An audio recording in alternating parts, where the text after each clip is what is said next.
മിക്കവർക്കും ഈ വെണ്ടക്കായ ഉപ്പേരി അത്ര ഇഷ്ടമില്ല അല്ലേ?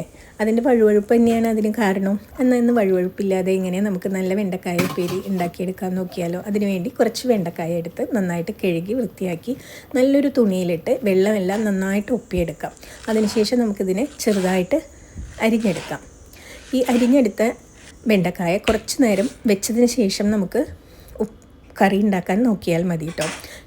ഇരുന്ന് കഴിയുമ്പം ആ വഴുവഴുപ്പൊന്ന് കുറഞ്ഞ് കിട്ടുന്നതായിട്ട് കണ്ടിട്ടുണ്ട്. അതിലേക്ക് ഞാനൊരു ചെറിയ സവാളയാണ് എടുത്തിട്ടുള്ളത്. അതിന് പകരം നിങ്ങൾക്ക് വേണമെങ്കിൽ കുഞ്ഞുള്ളി അരിഞ്ഞെടുത്താലും മതി.